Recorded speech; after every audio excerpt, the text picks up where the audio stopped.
Light takes you on a journey where you'll explore the nuances of energy. You'll visit the angelic realms and study the ancient wisdom and teachings of spirituality. We want you to reach within and discover the magnificent being that you came here to be. We help shine God's divine healing light by bringing love, light, and blessings into your world. And now, here is the host of Healing Light, Teri Van Horn.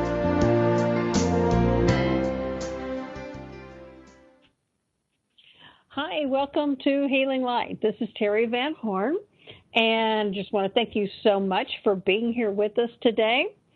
Today we're going to talk about a subject that's come up a lot on my Facebook page, because I did a live video the other day, which was a marginal disaster because I didn't know what I was doing. But I had so many people ask me questions about their loved ones on the other side and what it was like over there and if they were happy. So I thought, I need to talk about that. And I need to, share some information with you about what things are like on the other side. Because, I don't want anyone to ever fear this. I want you to anticipate it with excitement and joy like I do.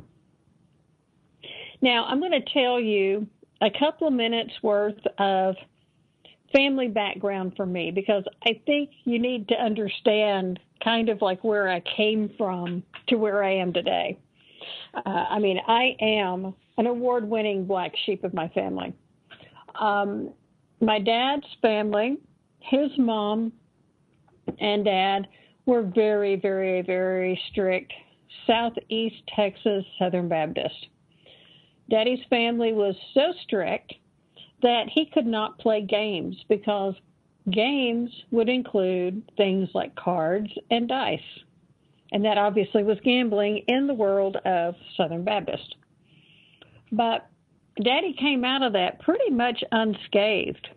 And even though he continued with being a Baptist, he became what I referred to as a realistic Baptist. He actually was out in the real world because he spent much of his life in the police department. His mom was wonderful, did tons and tons of mission work. She did all sorts of things. And I think she lightened up a whole lot as she got older. Now, my mom's family was one of those that's all about keeping up pretenses. My mom's parents were split. In any other terms, you would say divorced, but divorce is such a bad thing back then that they were legally separated. So my mom and her brother were raised by my grandmother, who was also heavily involved in the Southern Baptist Church. And they did some things, but it was really more about kind of getting attention. Because as my mom grew older, she was heavily involved in the church. She really and truly does probably still have keys to the church. And she was there all the time. But it was always doing volunteer work and doing things for personal recognition. So it definitely taught me how to not do things. My dad was marginally involved in the church, but because of his work schedule, he wasn't there a lot. But this was a hardcore fire and brimstone Southern Baptist church that I grew up in. So, from the very beginning, I guess, even though I was this little girl asking questions in a very innocent and wanting to understand way. I really wasn't trying to be a brat. But I would ask questions and keep people really confused and very uncomfortable. So, fast forward to the 1980s, there were some books that came out. There was this woman, this crazy woman named Betty Eadie, and she wrote a book about what was called life after death.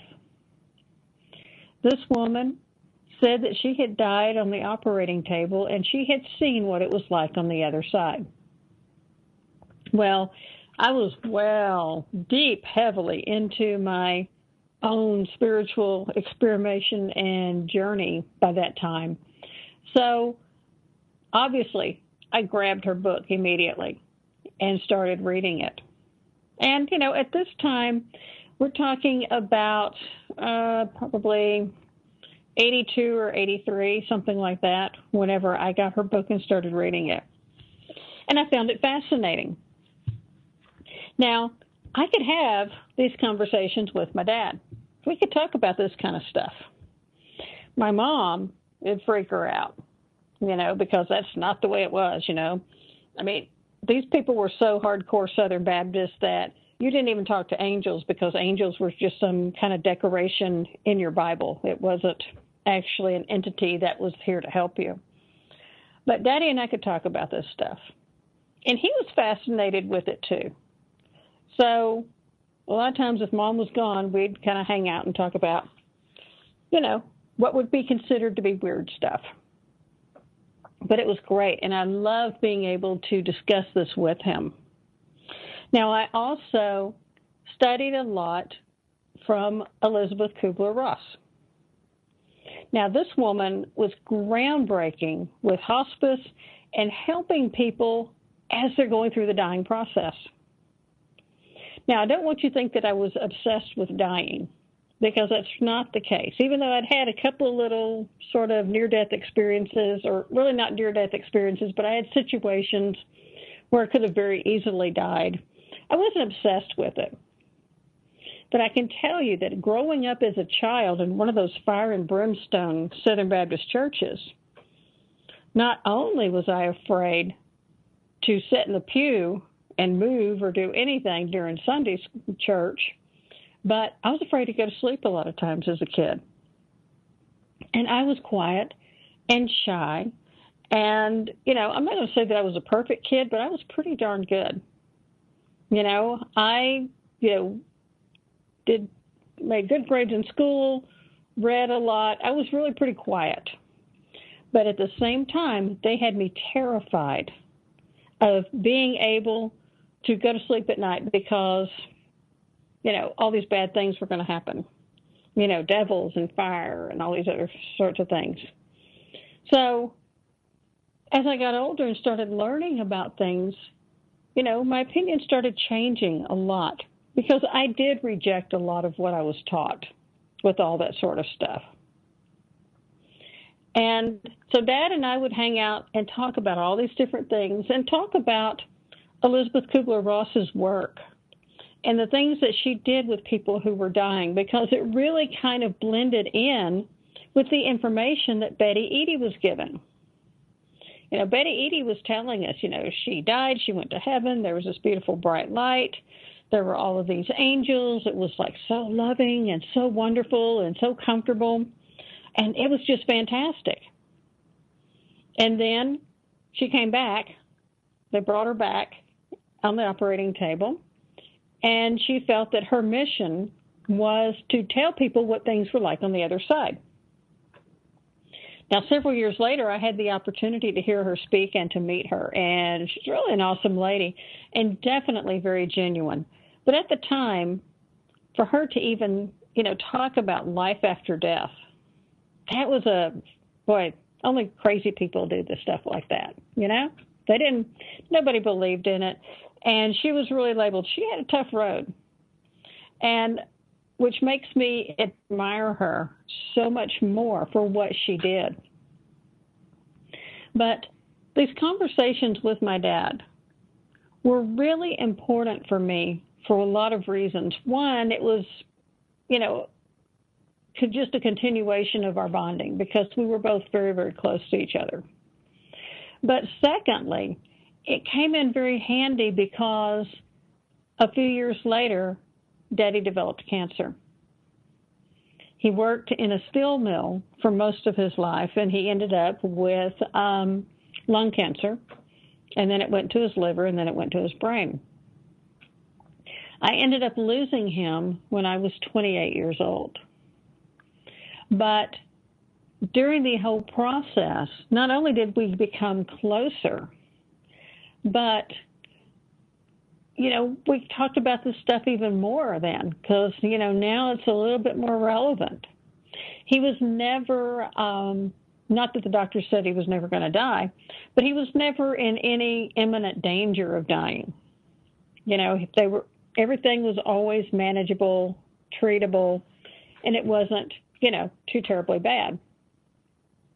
Except that all of a sudden, one day, he went in for a checkup, and they told my parents, and my parents were not big on questioning or interrogating doctors, but the doctors told them that he had probably about 2 to 3 years because the cancer had moved to his brain. My mom called me at work, and I immediately resigned my job.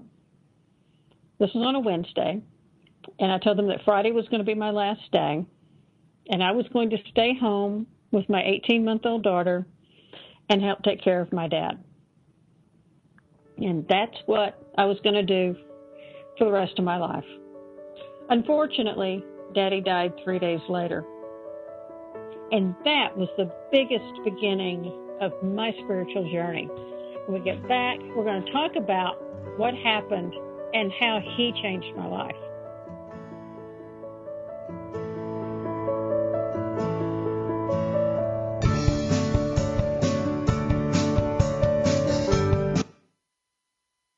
Your conscious connection to a more mindful world. OMTimes Radio. IOM FM. As difficult as it is to believe, there are places in Africa where human traffickers sell albino children and their body parts for use in magic rituals. Humanity Healing International is actively working in Uganda to change this paradigm. The Albino Rescue Project finds albino children who are at risk and places them in safe schools and environments where they can learn and grow free from fear. To learn more or to sponsor a child, visit humanityhealing.org. Humanity Healing is where your heart is. Hello! Join us, Lisa Berry and Michelle Carter, every Monday at 1 p.m. Eastern Time for the Mindset Makeover, What's Possible. Get ready to become present, clear, and unstuck, and start living fully, led by your heart. While you listen and feel this transformation through vibration of word, sound, and song, you'll open up to what's possible and experience your shift.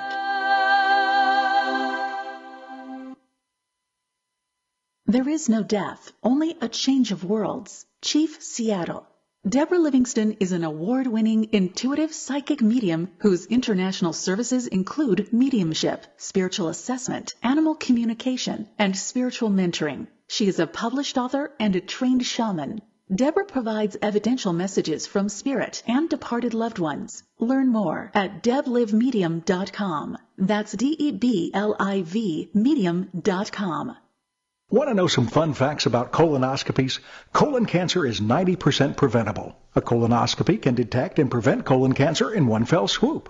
But here's a not-so-fun fact. Lots of people are so uncomfortable even talking about a colonoscopy that they never get one. If you're 50 or 45 for African Americans, get screened now. Maybe even earlier if you have a family history. To schedule a screening today, visit StopColonCancerNow.com.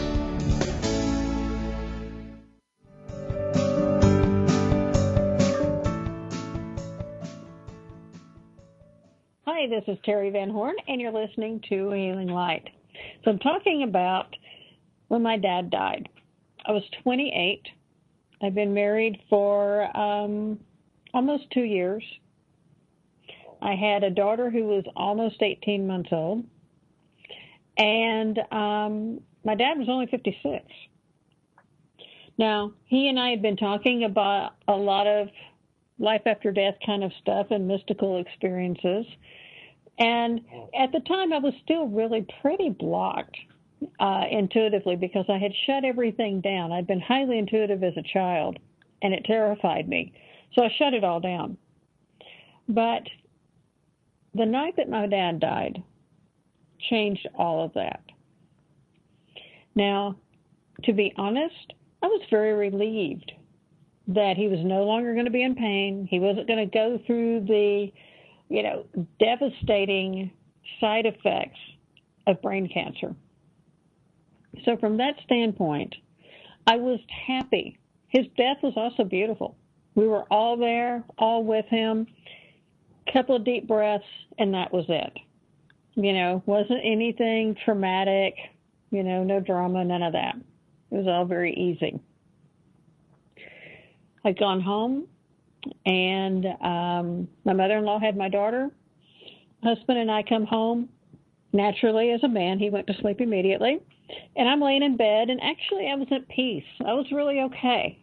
My dad was my best friend, but I was at peace because I didn't want him to suffer. Well, as I'm dozing off, there is a light up in the corner of my room, at the ceiling. And I heard my dad's voice, as clear as day, telling me the words, "It's just like they said it was." That turned things around for me because I knew exactly what Daddy was talking about. I knew that he was talking about everything that we had been discussing and learning about Betty Edie, about how beautiful and loving and wonderful it was on the other side. So that was actually the beginning of my opening up, even though I didn't totally open up for probably about another 15, 20 years.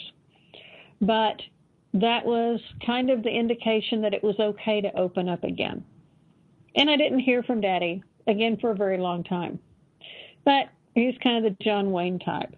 And, kind of quiet, but when he says something, then you listen. So after that, I had the chance to meet Betty Edie, continued with my spirituality and my learning.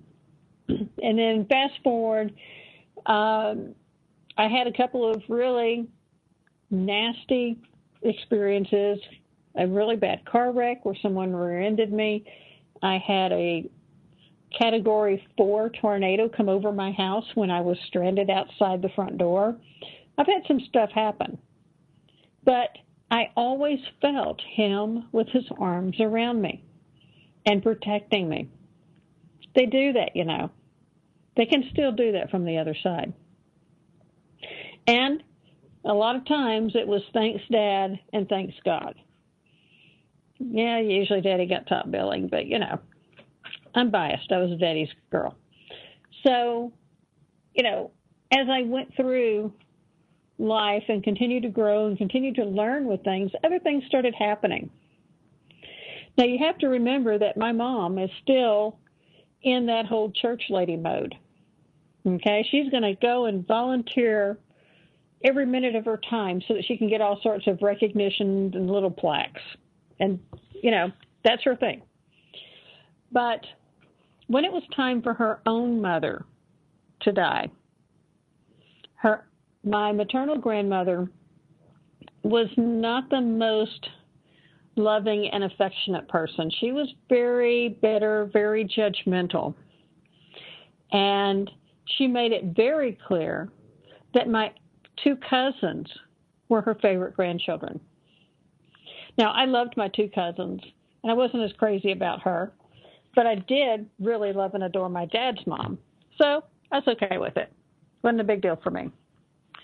But my mom called one day, and I was at work, and she said, "This is it. She's in the hospital. She's really dying."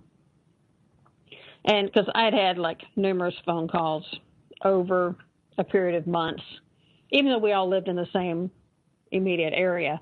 But I was constantly getting these phone calls about, this is it. But finally got one, and it's this is really it. So I go over, and my mom and my uncle are both kind of a wreck. And I start talking to my grandmother. Now, she's telling me she's tired. She's ready to go. She's telling me that she sees her brothers and sisters. I think she had 10 or 11 of them. And, she's like, "Well, I see Libby, or I see, this one or that one." And I kept telling her, just go with her. It's okay. Just go. And she'd be there, and she'd just lay there with her eyes closed. And then all of a sudden, those eyes would pop wide open. And with all the energy and, I got to say a little bit of venom, she would say things like, well, what do you know about this? And I'd tell her, I said, I know enough that you need to go back over behind that curtain with your sister, and everything's going to be okay. And I talked her through it the way that I had learned from Betty Eadie, Elizabeth Kubler-Ross, and experience by that point. This went on for over 2 hours. My mother thought I needed to be put in a straitjacket because of the things that I was saying to my grandmother. But fortunately, a family friend was the head of nursing at that hospital and pulled my mom aside and said, leave her alone. She knows what she's doing. She's helping your mom. So my grandmother would keep laying there. Yeah, I'm so tired. I'm really ready to go. I'm ready to go. Deep sighs, eyes closed, and you're thinking, this is it, any second now. Not that I was rushing it, but, you're preparing. And then her eyes would pop open again, and she said, I'm afraid I'm going to hell.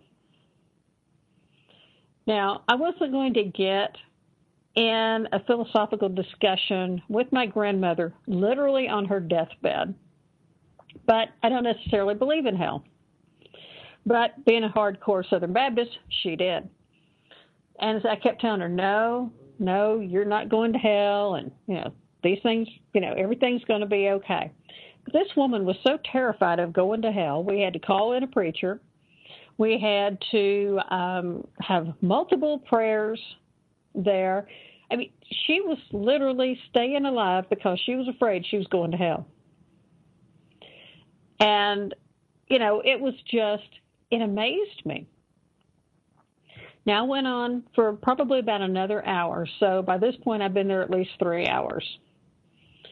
And I had to leave because I had to pick up my daughter from daycare. So I had to leave. But about 20 minutes after I left the room, my grandmother went into a coma, which I believe she was still so afraid of crossing over and going to hell that she couldn't let go. She could not release that whole experience. And let me tell you that when she was laying in that bed, with the big sighs and saying, okay, this is it, I'm going, she'd wake up, she had to have her hair brushed, she had to have perfume on, she had to instruct my mom and uncle again about not to fight over her stuff, which her stuff had already been divided up anyway because, she was living in a house where my parents had furnished it. But she kept finding excuses to not release and to let go and to go on with the whole process. She was so afraid of crossing over and what was going to happen to her that she fought it every step of the way and kept her body in a coma for, I think, about 3 days after that. And it was amazing to watch that whole process and obviously to be a part of it, but to see the fear of someone who had been indoctrinated their entire lives on the concept of hell. And I realized that, in the entire time that I'd been growing up and going to church, they talked about with heaven having the streets of gold. But they really want to talk about hell a lot. There's like so much fire, there's brimstone, there's, the gnashing teeth and the wailing. And I mean, you can just pull out hours worth of sermons on hell, but not much of anything for heaven. You get a mansion, streets are lined with gold.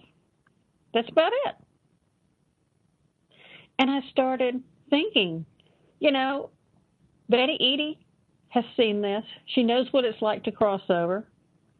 My own father came to me, clear as day, to remind me and let me know that everything was like that everything was beautiful and wonderful. And I thought, it's so sad that people are this afraid of what's on the other side. So a lot of times whenever I do talk to people and they get a chance to ask questions about anything, I'm always asked questions about what's going on with my loved one? Are they okay? Are they happy? Are they safe? And so I thought, I really do need to get more information out there to help other people.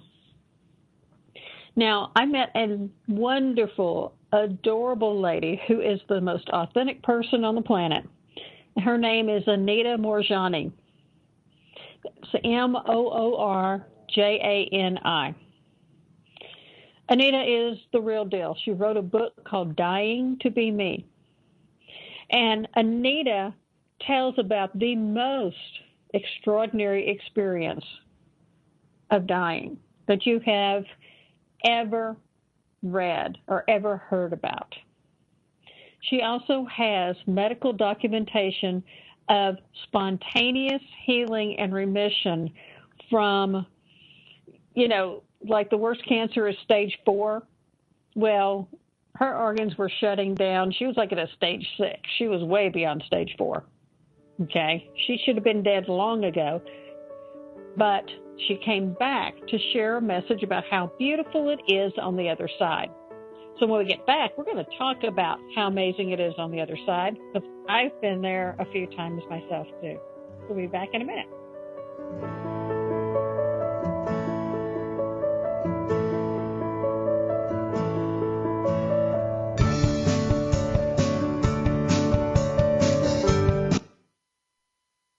A conscious lifestyle for a mindful life. OMTimes Radio. IOM-FM. Being a radio host on IOM-FM allows you to build your show on a rich platform with the power of the internet to fulfill your outreach goals and connect with a very specialized and global online audience, unlimited by time and distance. OMTimes Radio will provide you with web relevance, a recognizable conscious brand, and with the standard of excellence that has accompanied every single OMTimes endeavor. Host your show with OMTimes Radio Network.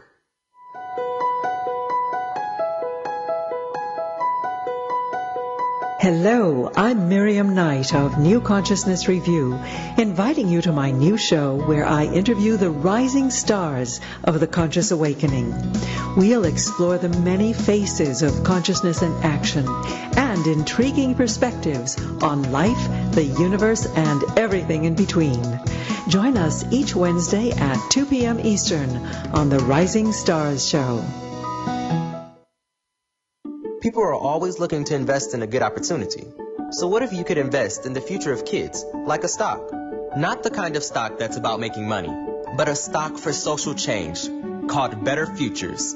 With your investment, it helps students like me go to college. My name is Charles, and I'm your dividend. Invest in better futures with UNCF. Visit uncf.org/invest. A mind is a terrible thing to waste, but a wonderful thing to invest in. Brought to you by UNCF and the Ad Council.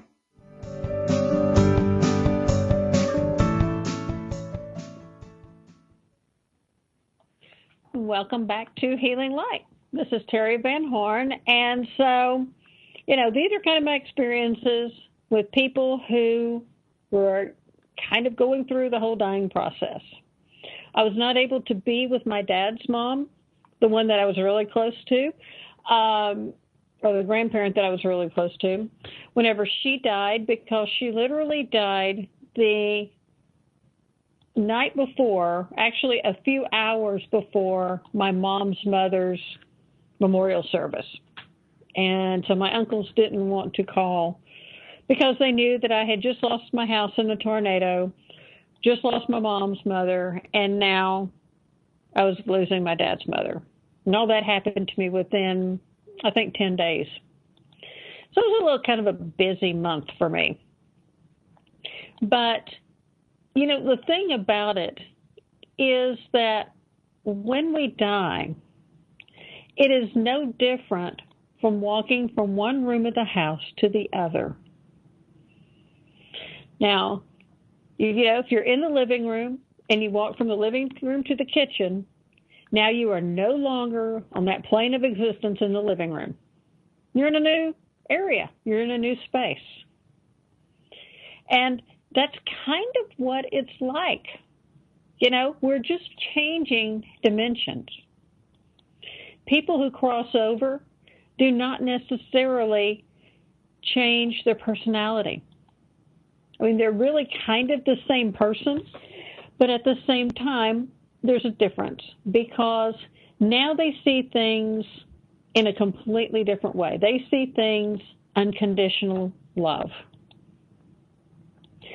So when Anita died, I'll tell you a little bit about her story, but I always recommend that people get her book because it is an amazing book.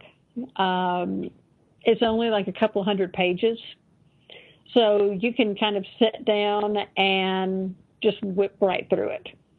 Actually, I kind of went through kind of skipped over the preliminaries about her family and all that and went right into the meat of it, but amazing book. What happened to Anita was she started, she was to the point where she was skin and bones. She was in a wheelchair. She couldn't do anything. She started failing, and her husband took her to the closest hospital, which was not her hospital, and her doctors. While she was there, everything to her started getting a little kind of fuzzy, a little surreal, kind of dreamlike. She felt like she was becoming unconscious to a point. And by the time she got to the hospital, she actually was in a coma. And, doctors didn't think there was really much hope because she really was wasted away with cancer. Now, as she went through the whole process, they were trying to save her. They were trying to do all these different things. She was having organ failure, one at a time. Her heart remained beating, but everything else pretty much shut down on her and was dying. So her mom was there and her husband was there, and they were talking to this new doctor. They're calling her brother and getting him to come. I think he was in India. And they're just like, get on the plane, Anita's dying. Anita's dad had already passed, but they had all of these doctors who didn't really know her, but they were working on her, and they were doing their best to save her. But the thing was, Anita saw and heard everything. Everything. She may have been in a coma, but she knew exactly everything that was going on. She was able to be in the hallway with her husband and her mom and her doctor and hear what the doctor had to say. Then she'd zip over to the plane where her brother was, and she would try to comfort her brother as he's on, this extended plane, this extended flight, trying to get to her in time. She would, she saw when they were taking her in and out of MRIs and all the things that they had to do with that. She saw the whole process. She saw it all. And she was aware of everything. So right there, it tells you, okay, somebody's in a coma.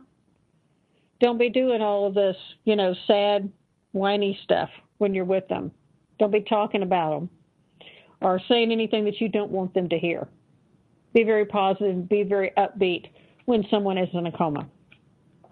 My daughter was in a coma when she was 13, and I would not allow anyone in the room, except for doctors, of course, who couldn't talk about the future and what we were going to do and what she was going to do.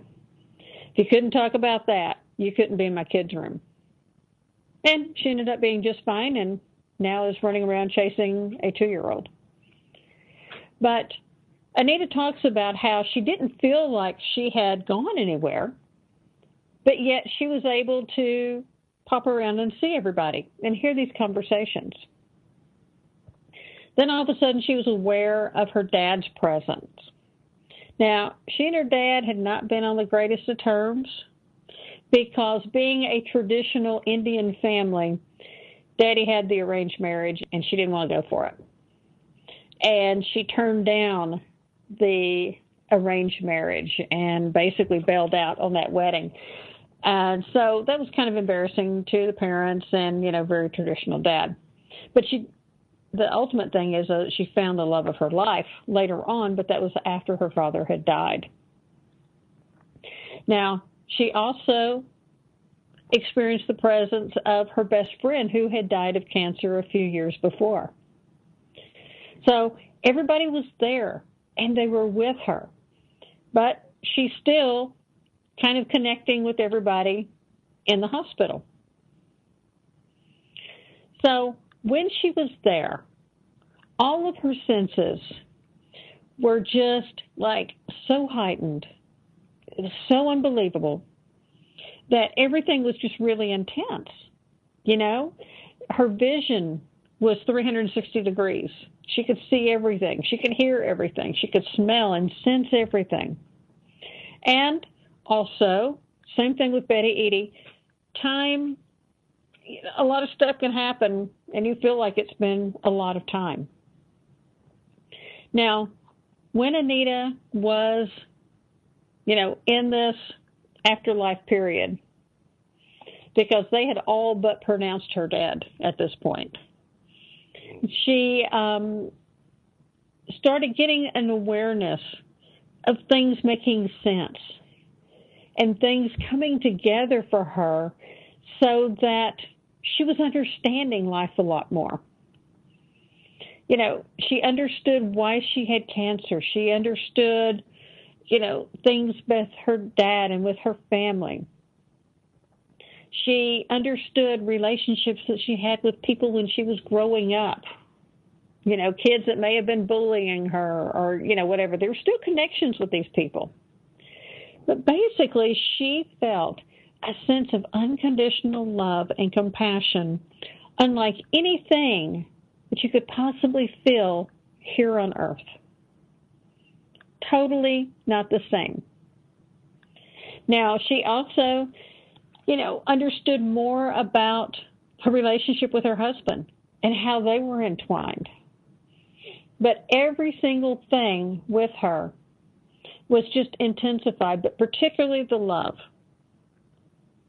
And that feeling whenever you curl up with your favorite blanket in a book or a movie and, like your favorite indulgence like ice cream or popcorn or whatever, and you're like so warm and cozy and comfortable and you don't ever want to move? Well, it's like that, but compounded. It's so much more. And she felt how there was just unconditional love, and there's none of this judgment. There's all forgiveness and love. There's nothing else to it. Now, one of the really cool things that she said was that she told her dad that she felt like she was home because it was just so beautiful and loving and wonderful. And her dad reminded her that you're always home. You are always there, and you will always be there. You have to allow yourself to be in that presence. Now, I thought that was really a big deal. Now, when, she and her dad had conversations and stuff, and then her daddy told her she had to go back. She couldn't stay. And she started feeling, like she was beginning to come back. She was a little heavier and things like that. And then she comes back into her body. Now, when she does, she really messes with everybody. And this is the part that I love about it, because when she came back, the doctor walked in. This is a man she'd never seen before in her life. And she called him by name. She told people about the conversations that they had while she was in a coma in another room. She told her brother and described what was going on with him when he was on the airplane trying to get to her. She was there just to tell everybody everything, because she had eventually been declared dead. And everybody was distraught, everybody was upset, but she knew that she was still alive, very much alive. And So she was just able to come back into her body because part of her mission was to let people know what a beautiful experience it is on the other side, and that everything is about love. You know, that's the most important thing. People are so afraid of hell. Guess what? There's not anything like that. But, you know, the thing that Anita took from this was that, and this is a quote from her. She says, "Now that you know the truth of who you really are, go back and live your life fearlessly." She was getting that message from her dad and her best friend. They were, you know, sending her that message when she came back. So she was able to call doctors and nurses by name. She was able to tell everybody what happened while she was in a coma. And she told the doctor that night she wanted a steak. And the doctor's like, "You can't do that." Well, guess what? She had steak that night. She did everything that she wanted to do. Now, when we come back, we're going to talk a little bit more about Anita's journey, and we're going to talk about my own, because I've been over a few times before myself. So we'll be back in just a couple of minutes to talk about how amazing it is on the other side.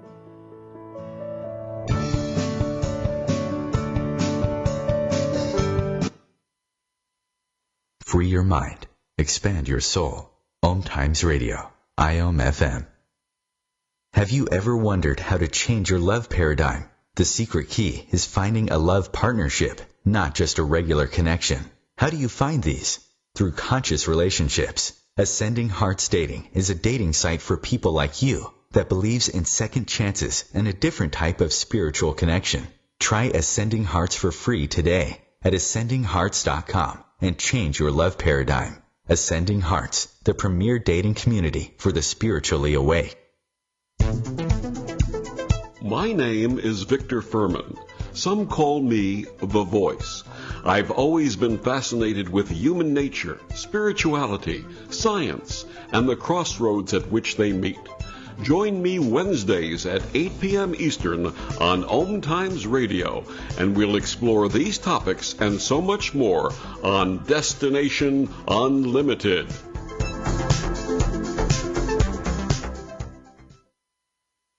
I left my heart in San Francisco. Hi, this is Tony Bennett, and I'm a volunteer for LifeBeat. The music industry fights AIDS. We all know that there are some new medications for people with AIDS, but there is still no cure. This is why I personally volunteer for LifeBeat. The AIDS crisis is not over, and people need help. Volunteer for your local AIDS organization. They need you.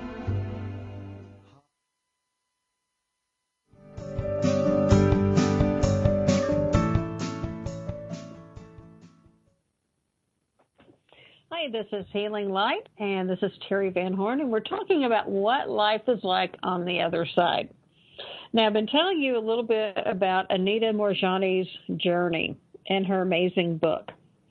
But the thing that was so cool about Anita is that here she was, she had all of her organs fell, she had totally eaten up with cancer, she was declared dead, now she came back, was eating steak that night after she woke up, and within a few weeks, they were doing additional testing, and the cancer and everything was gone.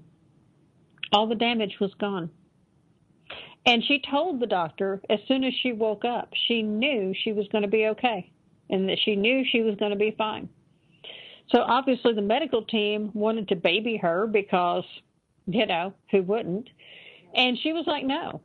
And this woman's a powerhouse. She travels all over the world now, telling her story and sharing about the amazing unconditional love that's on the other side. Now, I've gone over a couple of times. I have been over about 2 years ago I did, and that was not voluntary.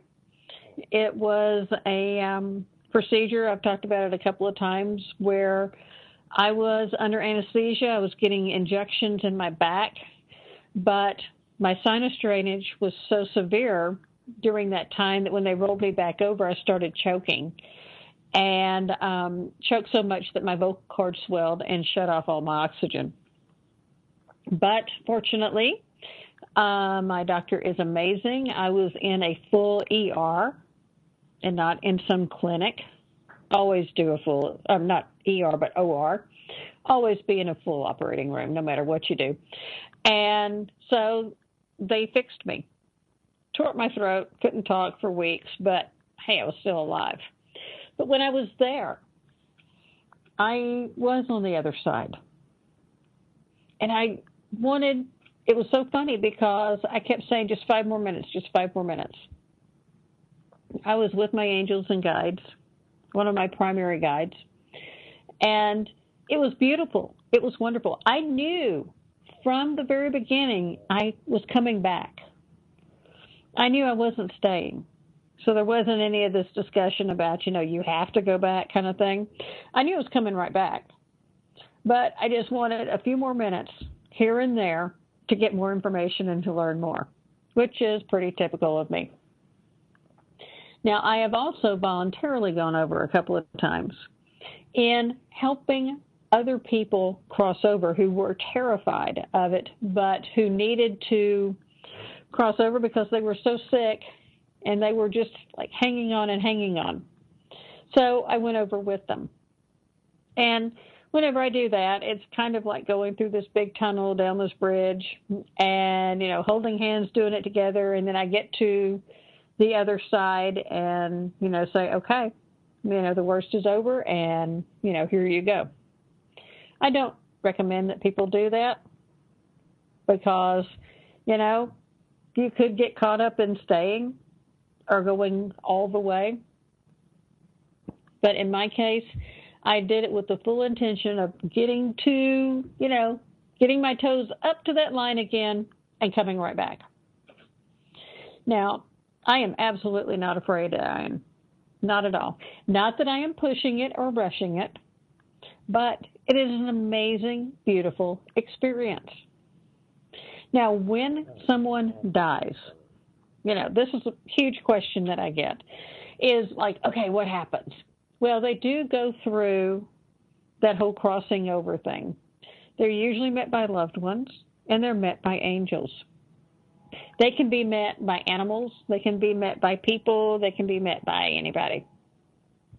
And, I figure whenever it's my turn, I'll have, like this enormous herd of animals waiting on me that people won't even have a chance to get through that.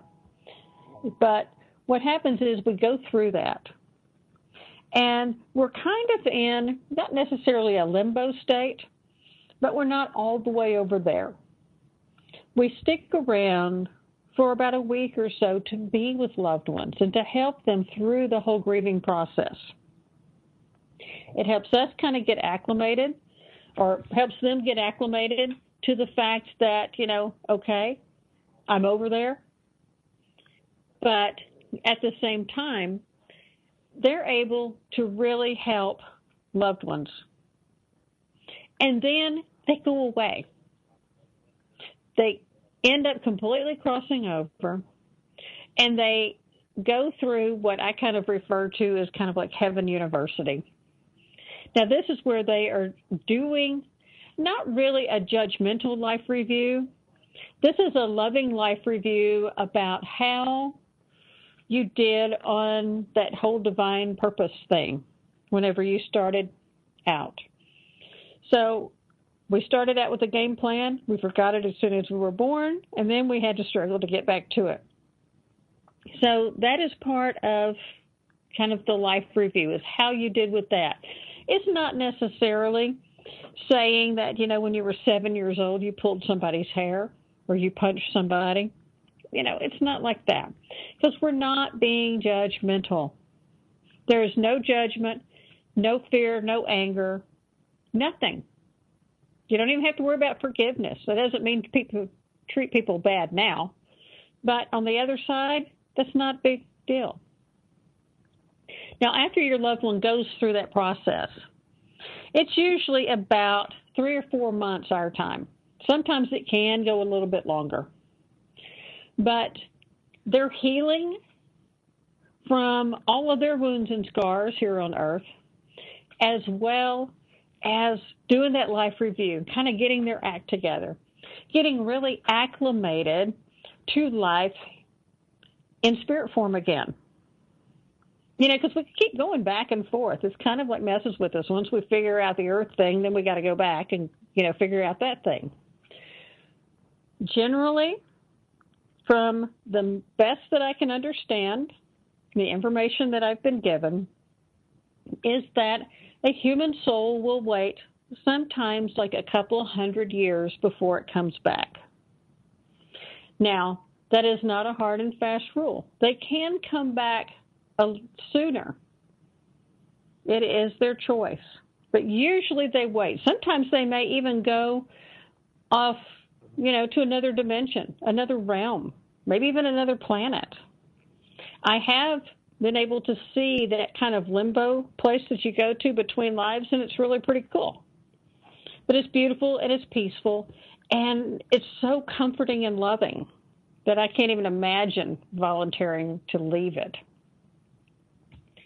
But once your loved one gets out of that whole educational part, then they're able to really come back and to connect with you. So most mediums will not try to contact someone who has crossed over unless they've been gone for at least 3 to 4 months, because it's easier to connect with them then. And then we're able to talk to your loved one 9 times out of 10. Sometimes people are a little hesitant. They don't really want to communicate because they're still kind of getting their feet on the ground. But that's about how long it takes. Now, if it was something really traumatic, if it was something that was like suicidal or a murder, something like that, a lot of times they have to go through additional healing. So it takes a little bit longer. Also, if they've gone through a really prolonged, horrible, traumatic illness, that takes longer too. But after that, they are here. They are not your angels, okay? They are still a soul that has human qualities. So they cannot be your angel. That's 2 different entities completely. But they can be here to help you. They do not have that universal wisdom that an angel has. But they do know the ropes down here, and they know the ropes in this lifetime because they've been here in this lifetime. Obviously, things are a little different now than they were in the Middle Ages. So, somebody dies during this time period, during our lifetime, then they can help us in different ways that maybe the angels can't, or, another loved one can't. That they can help us. My dad has protected me many different times. And they will let you know that they are here. Ask them. They can hear you whenever you're talking to them. And if you listen very quietly, you can hear them. But I tell you, if somebody in life, like my dad, was very quiet, it's going to be like pulling teeth to get information from them. I have a friend who lost a son. We did a program a couple of weeks ago. He was 12 years old and a totally outrageous kid. He was always fun. He was not bad. I mean, he was just outrageous fun, really, really outgoing. Well, he pops in all the time. And, the first thing that I got from him was my gosh, this kid, he's hilarious. He's a handful. He's a real character. And she said, yeah, that's exactly what he was like. So they do maintain a lot of those personality traits, but it cuts out the negative part. So if someone, say, had problems with drugs or alcohol and they crossed over, now that they're on the other side, they don't have those things that were causing them the problems and the pain. So that means that they are not that kind of negative person that they would have been when they were here. So, it's wonderful being able to connect with people on the other side. You will be able to do that with your loved ones. And if you can't, you can always find somebody like me. You can find me at healinglightonline.com, or you can find me on Facebook, keywords Healing Light.